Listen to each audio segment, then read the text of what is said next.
In school, when they teach us how the Roman Republic fell, they always show the same scene: Julius Caesar crossing the Rubicon River.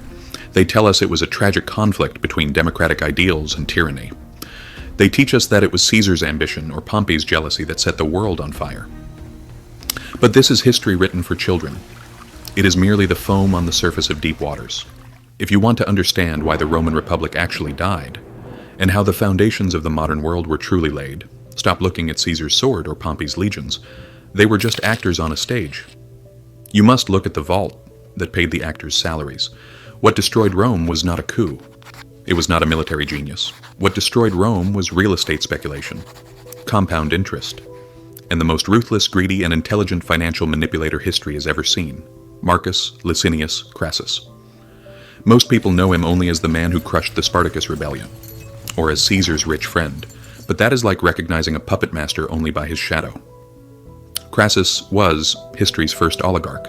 He was the first modern man to discover that a state could be run like a corporation, and that if you have enough money, laws are merely suggestions for the poor.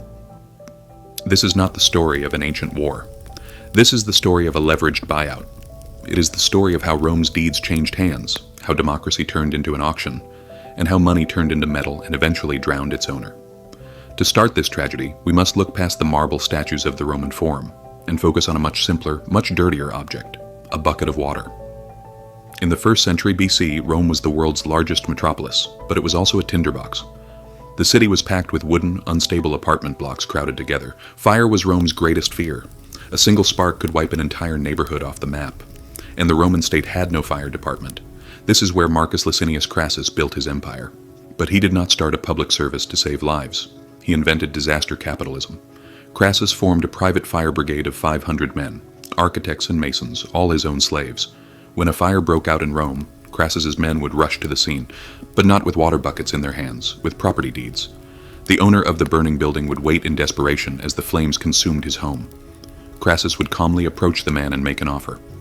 "I will buy your house for its current value, as it burns." This was not even 1% of the house's real value. If the owner accepted, Crassus paid the money on the spot, took the deed, and then ordered his men, "Put it out." If he refused, Crassus and his men would cross their arms and watch the building turn to ash.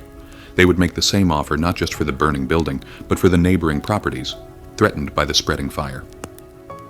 The people of Rome used to say that half the city became Crassus's property through this method. This is the most savage example of a hostile takeover in history. Crassus had built a mechanism that turned human tragedy into profit. What was burning was not just wood and brick. It was the Roman middle class burning, and rising from the ashes was Crassus's immense fortune. Today, the name Crassus is the root of the word crass, meaning gross and greedy. His wealth was so vast that it would be worth billions of dollars today. His famous motto was this: "No one should be considered rich unless they can feed an army out of their own pocket." And Crassus began buying not just houses, but generals. History books tell us about the First Triumvirate. They say it was a political alliance between Caesar, Pompey, and Crassus.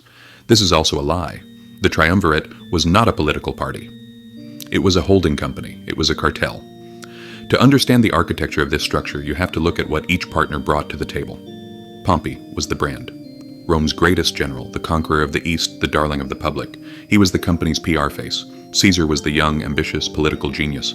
But he was broke. He was drowning in debt. He was the company's CEO. Crassus was the bank. Caesar's rise, his conquest of Gaul, the salaries he paid his legions. Underneath it all was Crassus's signature. Before Caesar was appointed governor of Spain, his creditors wouldn't let him leave Rome. Crassus stepped in and guaranteed all of Caesar's debts. In other words, what made Julius Caesar was not his military genius, but the unlimited credit card opened for him by Crassus. Crassus didn't do this out of charity. He was investing in politics. Every victory of Caesar strengthened Crassus's mortgage on Rome. Decisions made in the Senate, how taxes were collected, governor appointments. They were all shaped by the decisions these three men made over dinner. Democracy was the tablecloth for these three men. Underneath, there was a criminal organization sharing the resources of the Roman Republic among themselves. However, Crassus had a problem. He was the richest man in history. He owned half of Rome. Most senators were in his pocket. But in Roman culture, there was one thing money couldn't buy: dignitas, military honor and prestige. Pompey had his triumphs. Caesar sent news of a new victory from Gaul every day. Crassus was just the rich guy. He had crushed the Spartacus revolt, but that was a slave rebellion, not a real conquest. Pompey had even tried to steal the credit for that victory. Crassus suffered from an inferiority complex. The power money gave him wasn't enough to feed his ego. He wanted to be remembered, not as a merchant, but as a conqueror, and this hubris would lead him into the greatest geopolitical trap of the ancient world. Look at the map. In 53 BC, the world was divided between two superpowers, Rome in the west, the Parthian Empire in the east. When Crassus was appointed governor of Syria, he set his sights on the riches of the east. The Parthian Empire was the gateway to the Silk Road. Crassus wanted to follow in the footsteps of Alexander the Great, conquer the east, and return to Rome with the greatest triumph in history. He was 60 years old. His military experience was limited, but he had money. He funded 7 legions, about 40,000 soldiers, out of his own pocket, and he declared war on the Parthians. There was no legitimate reason for this war. The Senate opposed it, the people cursed it, a tribune even shouted curses behind Crassus as he left the city. But Crassus didn't listen, because he believed money opened every door. But war is not like stock speculation. The desert has its own ruthless mathematics. When Crassus entered Mesopotamia, the Parthian generals weren't waiting for him. They were watching him. The Parthian commander, Surena, was a military genius, and he knew how Crassus's arrogant mind worked. Instead of following the Euphrates River along a safe route, Crassus wanted to march directly at the enemy. His guides, who were Parthian agents, led him into the middle of a flat, scorching, waterless desert, the plains of Carrhae. Here, we see the most terrifying example of object-oriented warfare. The Roman army was the best heavy infantry in the world. With their shields and short swords, they were an invincible wall. No one could stop them in close combat. The Parthian army, however, was made up entirely of cavalry, armored horsemen, and most importantly, horse archers.